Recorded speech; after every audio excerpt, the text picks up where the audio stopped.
Assalamualaikum warahmatullahi wabarakatuh. Perkenalkan, nama saya Mim. Saya dari kelas. Baik, di sini saya akan menjawab beberapa pertanyaan soal ujian tengah semester Keminangkabauan. Soal pertama yaitu jelaskan filosofi mengapa adat Minangkabau menganut sistem matrilineal. Masyarakat Minangkabau menganut sistem kekerabatan matrilineal, yakni kekerabatan yang menarik garis keturunan menurut garis ibu. Jadi suku seseorang di Minangkabau mengikuti suku ibunya. Seorang perempuan memiliki kedudukan yang istimewa di dalam kaum. Orang sesuku tidak boleh menikah. Yang menguasai harta pusaka adalah ibu. Yang mengikat tali kekeluargaan rumah gadang adalah hubungan dengan harta pusaka dan sako atau gelar. Wanita tertua di kaum dijuluki Limpapeh atau Ambon Purwa. Ia mendapat kehormatan sebagai penguasa seluruh harta kaum. Pembagian harta diatur olehnya, sedangkan laki-laki tertua di Minangkabau dijuluki Tungganai. Ia bertugas sebagai mamak kapalawari. Ia hanya menguasai dan memelihara, mengolah dan mengembangkan harta pusaka kaum. Sejarah matrilineal secara turun-temurun berdasarkan cerita para tokoh di Minangkabau berawal pada masa kepemimpinan Datuk Katumanggungan dan Datuk Parpatiah Nan Sabatang di Minangkabau yang kemudian diserang oleh Panglima Perang Kerajaan Majapahit yang bernama Aditya Warman. Majapahit berniat menyerang daerah Minangkabau karena daerah Minangkabau terkenal sebagai daerah yang cinta akan damai sehingga tidak memiliki angkatan perang dan kepolisian.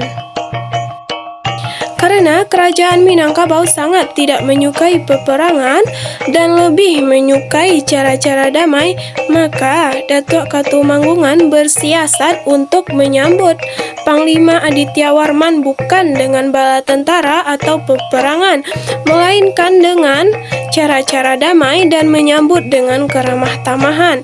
Dan Datuk Katumanggungan juga berniat meminang Panglima Aditya Warman untuk dijodohkan dengan adik kandungnya yang bernama Putri Jamilah. Dan akhirnya sampailah Panglima Perang Majapahit Aditya Warman di ranah Minangkabau. Panglima Aditya Warman merasa kaget dengan penyambutan yang dilakukan oleh tentara Minangkabau. Dirinya merasa heran karena Datuk Katumanggungan menyambutnya dengan penuh keramah tamahan dan rasa persaudaraan. Dan bukannya menyambut dengan bala tentara perang. Lalu datanglah utusan dari Istana Pagaruyung menemui Panglima Perang Aditya Warman untuk meminang Panglima Aditya Warman untuk dijodohkan dengan adik kandung Datuk Katumanggungan yang bernama Putri Jamilah. Untuk menghindari peperangan yang dapat menyengsarakan rakyat, Panglima Perang Aditya Warman juga akan diangkat menjadi raja di Minangkabau jika bersedia menikah dengan Putri Jamilah. Tentu saja Panglima Perang Aditya Warman sangat terkejut dan langsung menerima tawaran tersebut. Melihat gelagat Panglima Aditya Warman akan menerima tawaran itu, maka Sang Datuk mencari cara agar keturunan Putri Jamilah nantinya akan tetap menjadi keturunan Minangkabau. Dan agar semua orang tahu bahwa keturunan Putri Jamilah akan mendapatkan warisan dan kekuasaan dari kerajaan Minangkabau, bukannya dari kekuasaan dan kerajaan Aditya Warman. Maka akhirnya ditetapkanlah adat Batali Cambua yang langsung merubah struktur Minangkabau. Sejak saat itu, susunan aturan masyarakat berubah. Dahulu, warisan dari bapak diberikan kepada anak, sekarang harus kepada keponakan. Dahulu, suku didapat dari sang bapak, sekarang dari ibu. Sejak saat itulah sistem matrilineal dimulai. Soal nomor 2. Jelaskan sistem kekerabatan orang Minang. Bagaimana yang telah saya jelaskan pada soal nomor 1 tadi, bahwa orang Minangkabau menganut sistem kekerabatan matrilineal, yakni garis keturunan ditarik dari garis keturunan ibu. Jadi, jika seorang anak lahir, maka keturunan berdasarkan suku ibu, di mana kesejahteraan seorang anak menjadi tanggung jawab keluarga besar ibu yang dipimpin oleh seorang mama atau saudara laki-laki dari ibu. Seorang perempuan di Minangkabau memiliki kedudukan yang istimewa di kaum. Wanita tertua di Minangkabau dijuluki Limpapeh atau Amban Purwa. Di Minangkabau, sistem kekerabatan matrilineal, harta pusaka jatuh kepada saudara perempuan dan rumah gadang dihuni oleh saudara perempuan. Soal ketiga, jelaskan apa yang dimaksud dengan tanah ulayat beserta jenisnya. Tanah ulayat diartikan sebagai tanah bersama para warga masyarakat hukum adat yang bersangkutan. Hak penguasaan atas tanah oleh masyarakat hukum adat disebut dengan hak ulayat, yakni serangkaian kewajiban dan wewenang suatu masyarakat hukum adat yang berhubungan dengan tanah yang terletak dalam lingkungan wilayahnya. Hak ulayat ini diatur dan diakui dalam peraturan perundang-undangan di bidang agraria, yaitu dalam Undang-Undang Nomor 5 Tahun 1960 tentang dasar peraturan pokok-pokok agraria. Sepanjang menurut kenyataannya masih ada. Merujuk pada Peraturan Daerah Provinsi Sumatera Barat Nomor 16 Tahun 2008 tentang Tanah Ulayat dan pemanfaatannya, ada beberapa jenis tanah ulayat, yaitu yang pertama yaitu tanah ulayat nagari, yang kedua tanah ulayat suku, yang ketiga tanah ulayat kaum, dan yang keempat yaitu tanah ulayat rajo.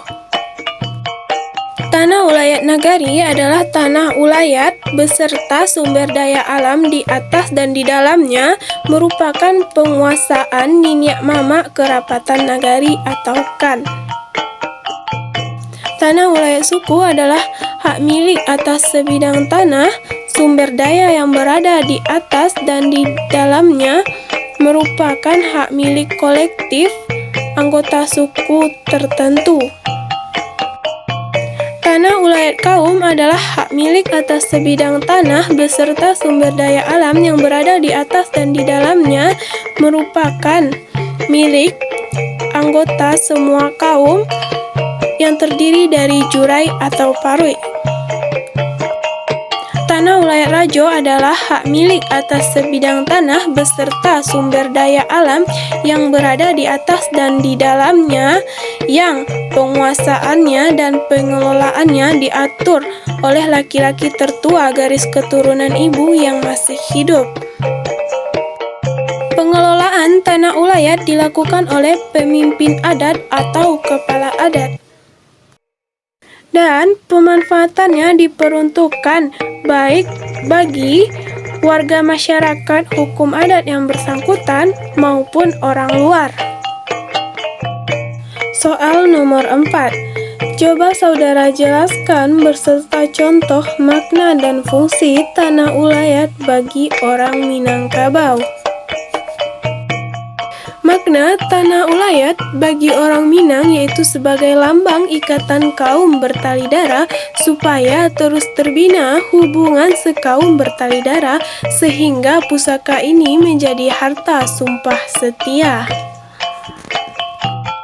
Fungsi Tanah Ulayat di Minangkabau yaitu digunakan untuk kesejahteraan anak kemenakan atau sebagai tanah cadangan di kemudian hari bagi anak kemenakan yang terus bertambah. Fungsi lain dari Tanah Ulayat bagi orang Minangkabau yaitu dimanfaatkan oleh masyarakat untuk berbagai tujuan seperti tujuan ekonomi dan sosial, antara lain yaitu pembangunan masjid, sekolah, rumah sakit, pondok pesantren, dan sebagainya. Lalu sisanya yaitu seperti hutan belantara. Jadi, pengelolaan Tanah Ulayat dilakukan oleh pemimpin adat atau kepala adat. Dan fungsinya diperuntukkan bagi warga masyarakat hukum adat yang bersangkutan maupun orang luar. Soal nomor 5 yaitu, sebutkanlah lembaga pendidikan Islam yang berada di Minangkabau. Surau merupakan lembaga pendidikan tertua di Minangkabau. Bahkan sebelum Islam masuk ke Minangkabau, surau sudah ada. Dengan datangnya Islam ke Minangkabau, surau juga mengalami proses islaminasi. Tanpa harus mengalami proses perubahan nama. Selanjutnya, surau mengalami perkembangan yang begitu pesat di Minangkabau. Selanjutnya yaitu lembaga pendidikan Islam yang berada di Sumatera Barat yaitu pondok pesantren. Pondok pesantren terbagi menjadi dua yaitu pondok pesantren tradisional dan pondok pesantren modern. Sekian jawaban dari soal-soal yang dapat saya jawab. Jika saya ada salah dan janggal, saya mohon maaf. Billahi taufik wal hidayah. Wassalamualaikum warahmatullahi wabarakatuh.